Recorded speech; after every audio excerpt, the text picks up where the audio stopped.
السلام علیکم، میں ہوں عدنان عادل اور آپ دیکھ رہے ہیں میرا یوٹیوب چینل عدنان عادل جرنلسٹ۔ آج ہم بات کر رہے ہیں برطانیہ کی ملکہ الزبتھ دوم کے انتقال اور چارلز کے بادشاہ بننے پر۔ ملکہ برطانیہ الزبتھ دوم طویل عرصے تک اقتدار میں رہنے کے بعد 96 برس کی عمر میں 8 ستمبر 2022 کو انتقال کر گئیں۔ وہ فروری 1952 میں ملکہ بنی تھیں جب ان کی عمر صرف 25 سال تھی۔ وہ دنیا کی معمر ترین اور برطانیہ میں سب سے زیادہ طویل عرصے تک بادشاہت کرنے والی ملکہ تھی۔ ملکہ کی وفات کے بعد ان کے 73 سالہ بیٹے چارلز برطانیہ کے بادشاہ بن گئے ہیں۔ باقاعدہ اعلان کر دیا گیا ہے۔ ملکہ الزبتھ دوم نے 70 سالہ بادشاہت کے ساتھ بھرپور زندگی گزاری۔ وہ پوری زندگی کسی نہ کسی طرح خبروں کا موضوع بنتی رہیں۔ ان کا شمار دنیا کے چند امیر سربراہ مملکت میں ہوتا تھا۔ ان کی ذاتی دولت 50 کروڑ ڈالر تھی، یعنی پاکستان کے آپ سمجھیں کہ 120 ارب روپے، اور یہ دولت اب چارلز کو مل گئی ہے۔ برطانوی شاہی خاندان کی ایک فرم بھی ہے، اس کی مالیت 28 ارب ڈالر ہے، بہت زیادہ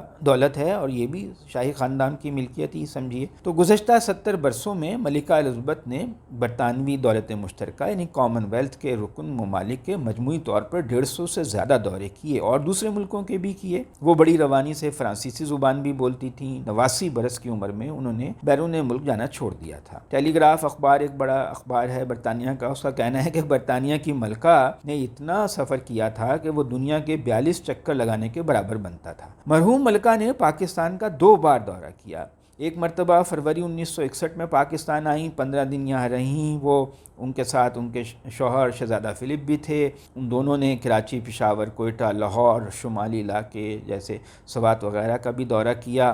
دوسری مرتبہ 1997 میں آئی تھیں جب پاکستان اور انڈیا کی گولڈن جوبلی تھی، دونوں ملکوں میں گئی تھیں، اور انہوں نے پاکستان کے دورے کے اختتام پر کہا تھا کہ پاکستان ایک خوبصورت اور صاف ستھرا ملک ہے۔ انڈیا کے بارے میں انہوں نے ایسا نہیں کہا تھا، تو اس لیے اس پہ بہت تبصرہ کیا گیا۔ ملکہ الزبتھ دوم نے انگلینڈ کے 15 وزرائے اعظم کے ساتھ کام کیا، اتنا طویل دور تھا، اور وہ اپنے دور شاہی میں اپنی بہو لیڈی ڈیانا کے ساتھ کشیدہ تعلقات کی وجہ سے قدرے عوامی ناپسندیدگی کا شکار ہو گئیں۔ اس ایک معاملے کے علاوہ ملکہ الزبتھ دوم ہمیشہ ہر دل عزیز رہنما رہیں۔ وہ عوامی معاملات کی بہت سوجھ بوجھ رکھتی تھیں، امور مملکت کی نزاکتوں کو سمجھتی تھیں۔ لوگ ان کا موازنہ جو ہے برطانیہ کی بڑی ایک عظیم ملکہ سمجھی جاتی ہیں، آل ٹائم گریٹ ملکہ وکٹوریہ سے کرتے تھے۔ برطانیہ کے شاہی محل میں کئی داستانوں نے جنم لیا، مگر جو افسانوی شہرت 2 لوگوں کو زیادہ ملی، ایک ملکہ وکٹوریہ کو اور دوسرے شاہ جارج سوئم کو۔ اس کا مقابلہ اور کوئی بادشاہ نہیں کر سکا۔ ملکہ وکٹوریہ 1837 میں تخت شاہی پر متمکن ہوئی تھی۔ ان کی رسمی تاج پوشی 1 سال بعد ہوئی تھی۔ برطانیہ میں ایسا ہوتا ہے کہ پہلے آپ بادشاہ یا ملکہ بن جاتے ہیں، پھر تاج پوشی بہت عرصے بعد ہوتی ہے۔ تو اس تاج پوشی کے بعد ان کے محل کے باہر 4 لاکھ لوگ اس وقت جمع ہو گئے تھے، اور ان کے لیے ایک نیا تاج تیار کیا گیا تھا۔ اس وقت برطانیہ کی پوری دنیا پہ ایک طرح سے حکومت تھی، 9 آبادیات تھیں۔ ان کے جو تاج میں 3000 سے زیادہ بہت ہی قیمتی جواہرات جڑے گئے تھے۔ اسی طرح بادشاہ سوم بھی برطانیہ کے کافی افسانوی کردار تھے۔ ان کو اپنی بیوی سے بڑی محبت تھی، جب وہ فوت ہو گئیں تو وہ مجنون ہو گئے، اور اسی حالت میں ان کا انتقال ہوا تھا۔ اب یہ جو نئے بادشاہ ہیں چارلز سوم، اس سے پہلے 2 چارلز ہو چکے ہیں، اس لیے انہیں سوم کا خطاب دیا گیا ہے۔ تو یہ اب انہوں نے حلف تو اٹھا لیا ہے، اور اس میں ہوتا ہے کہ وہ چرچ آف اسکاٹ لینڈ کا تحفظ کریں گے۔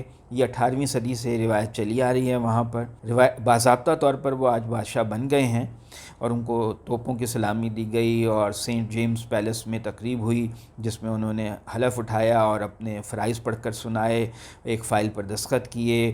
ان کی اہلیہ کمیلا پارکر جو کہ کوئین کنسارٹ ہیں، وہ بھی ساتھ تھیں، اور ان کے شہزادہ ولیم بیٹے جو اب ولی عہد ہو گئے ہیں وہ بھی موجود تھے۔ انہوں نے شرکاء سے خطاب کیا، کہا کہ مجھے اپنی ذمہ داریوں کا احساس ہے، روایات کی پاسداری کروں گا۔ وہاں پہ برطانیہ کے سابق وزرائے اعظم بھی شریک تھے، اعلیٰ حکام بھی تھے۔ اب یہ ہے ان کی تاج پوشی کچھ عرصے بعد ہوگی۔ یہ تاج پوشی کی رسم جو ہے 900 برس سے چلی آ رہی ہے، جو ویسٹ منسٹر ایبی میں منعقد ہوتی ہے۔ اس میں ٹھوس سونے کا 2.25 کلو وزنی تاج جو ہے وہ بادشاہ یا ملکہ کو پہنایا جاتا ہے۔ یہ 1661 میں تیار کیا گیا تھا، اور صرف تاج پوشی کے موقع پہ پہنا جاتا ہے۔ اور اس تقریب میں موسیقی ہوتی ہے، شاعری ہوتی ہے، نئے بادشاہ کو سنگترے، گلاب، دار چینی، مشک، عنبر کے تیل لگائے جاتے ہیں، اور روایتی رسمیں ادا کی جاتی ہیں۔ جو الزبتھ دوم تھیں ان کی تو تاج پوشی ملکہ بننے کے 1.25 سال بعد ہوئی تھی۔ اب دیکھنا ہے کہ سرپوشی جو ہے چارلز کی کب ہوتی ہے. اور یہ جو برطانوی بادشاہ ہوتا ہے یہ صرف برطانیہ کا نہیں ہوتا بلکہ یہ انگلینڈ اور ویلز یعنی دونوں جگہوں پہ جو کھلے پانی ہیں سمندر وہاں پر ان کے جو ہنس ہیں وہ بھی اس کی ملکیت سمجھے جاتے ہیں، اور وہاں پہ جو اسٹرجن، ڈالفنز اور ویلز ہیں وہ بھی اس کی ملکیت سمجھے جاتے ہیں. اور یہ برطانیہ کے ساتھ ساتھ آسٹریلیا، کینیڈا، نیوزی لینڈ سمیت 14 ملکوں کا سربراہ ہوتا ہے. چارلز بادشاہ جو ہیں ان کے بارے میں کہا جاتا ہے بڑے حساس، شرمیلے ہیں، پرائیویٹ ہیں، خود تک محدود رہتے ہیں. اور جب کوئی نیا بادشاہ بنتا ہے تو روایت یہ ہے کہ برطانیہ کے سکوں یعنی کوائنز پر جو شاہی پروفائل کا رخ موڑ دیا جاتا ہے، یعنی ملکہ یا بادشاہ کا جو رخ اگر دائیں ہیں تو اس کو بائیں کر دیا جاتا ہے، بائیں ہیں تو دائیں کر دیا جاتا ہے. مقصد یہ بتانا ہے کہ اب نئی بادشاہت آ گئی ہے اور وہ ہو سکتا ہے کہ نئے اقدامات کرے. شہزادہ چارلز اب بادشاہ چارلز ہو گئے ہیں.